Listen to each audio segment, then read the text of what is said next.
He's usually behind the camera and behind the glass where he belongs, but just to make me look better by comparison, Dominic Dezzutti from Channel 12 and also blogger for Channel 4. Good to have you. Just can't beat an introduction by Jon Caldara. You just can't. That was awesome. Thank you, John. Hey, you've been a junkie for a long time. Yes. You've seen... And I enjoy politics. And you also enjoy politics at the same time.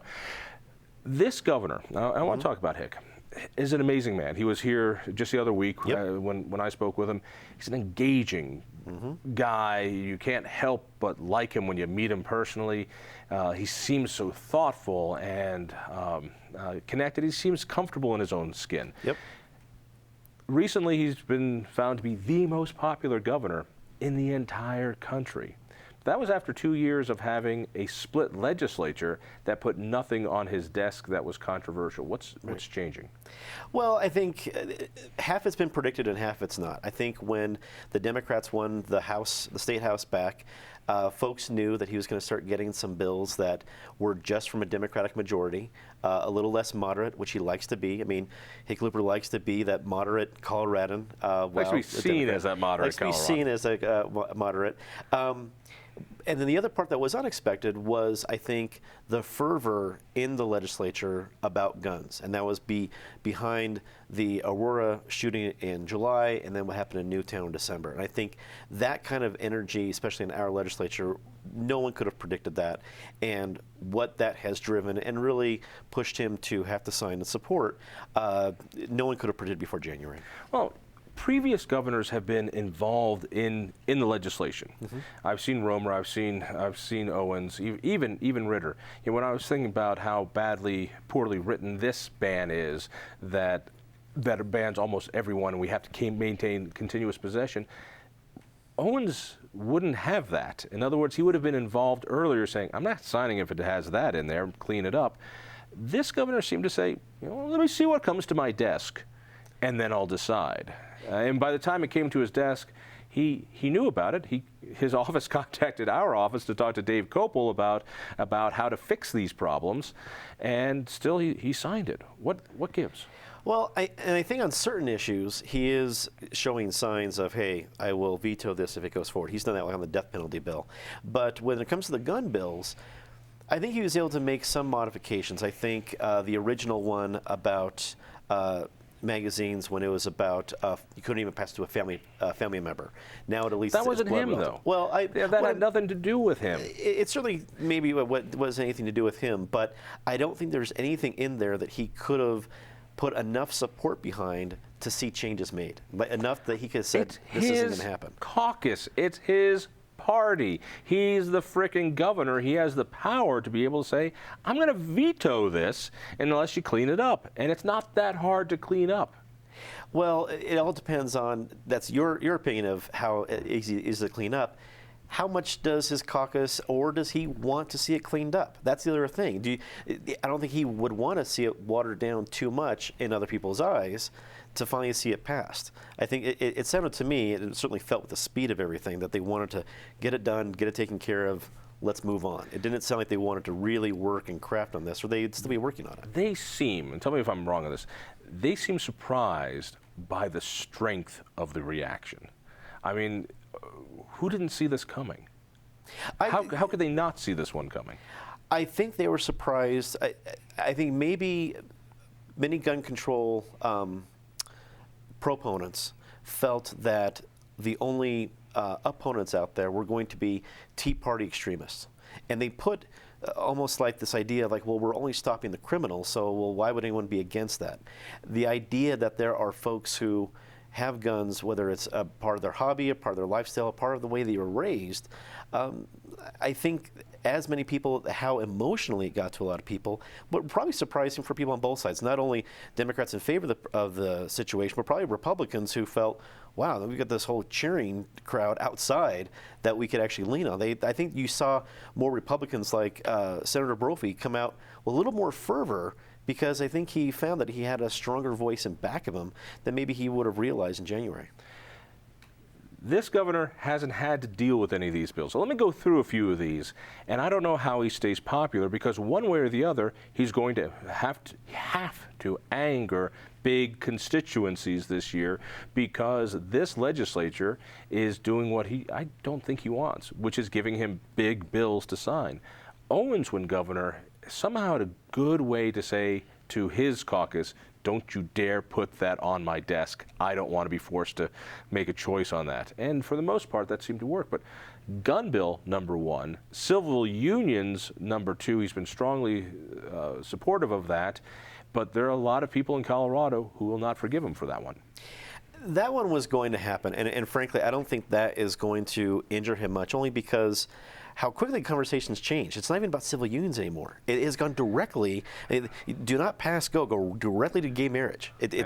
That was kind of the spooky argument from Republicans 4 years ago. Well, if we do this, it'll be gay marriage. No, we just want civil unions. And now, nope, actually, we're not even sure we want civil unions anymore. Let's go with that. And I'm not against that. I'm not against the conversation, but it shocked me how fast it got to that point.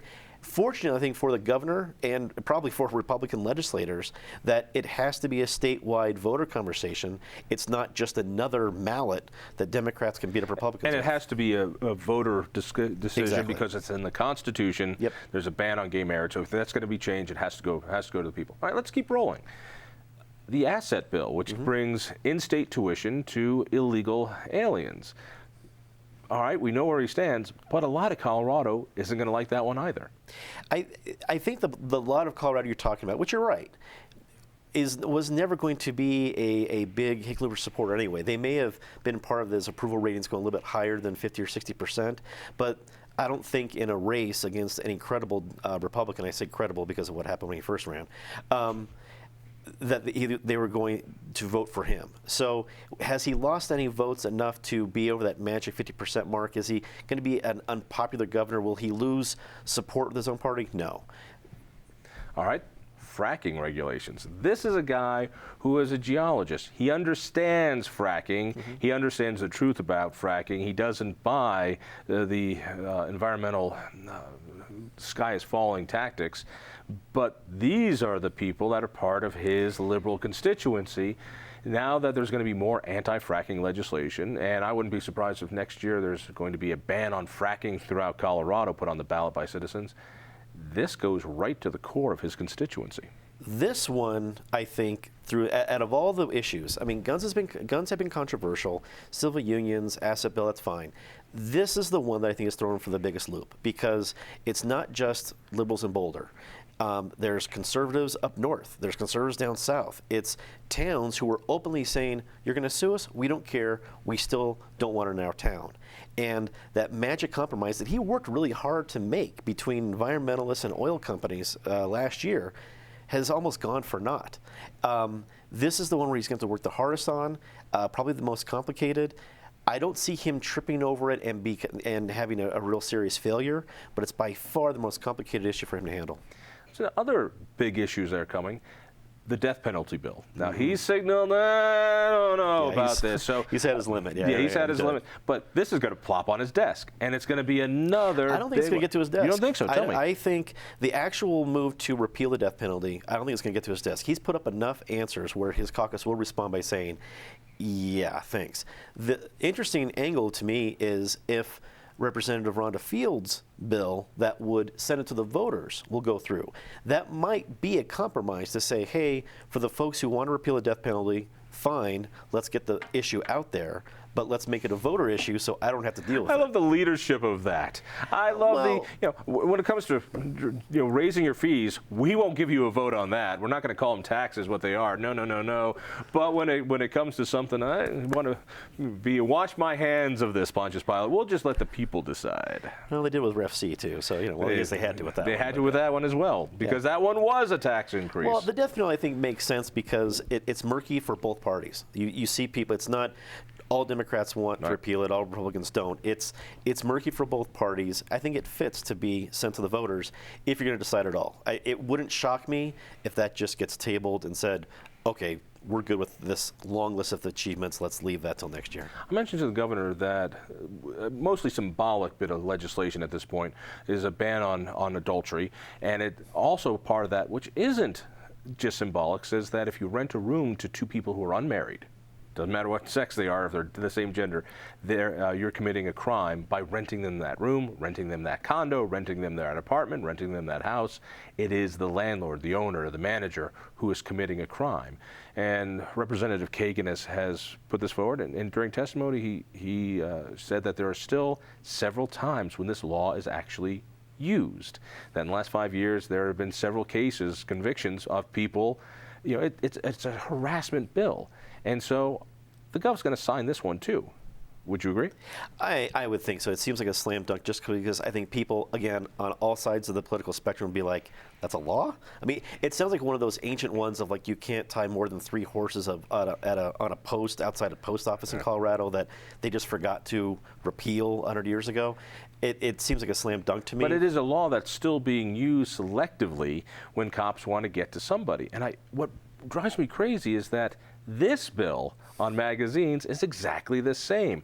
It won't be enforced, but it will be selectively enforced. It allows it. And I'm trying to understand how the governor can, and the liberals can say, well, on this social issue, we're going to stop that sort of stuff. But, if Caldara wants to give his daughter the gun for training, and it happens to have this magazine that could perhaps be expanded, well, then that's what we got to do. It's because no one busted a whorehouse in July, and someone did come in and kill 12 people.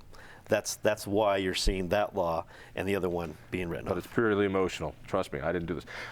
How about this? You remember the days when John Andrews was president of the Senate, and the social conservatives were riding high, and people 10 commandments in every school. They were saying, what are with all these social issues? Colorado has bigger issues than the 10 commandments put into every school, something about the flag that we need to do something. There was all sorts of religious and social issues that were going through the legislature, and people were saying, enough. And the liberals were saying, this is not what we need to be talking about, social issues.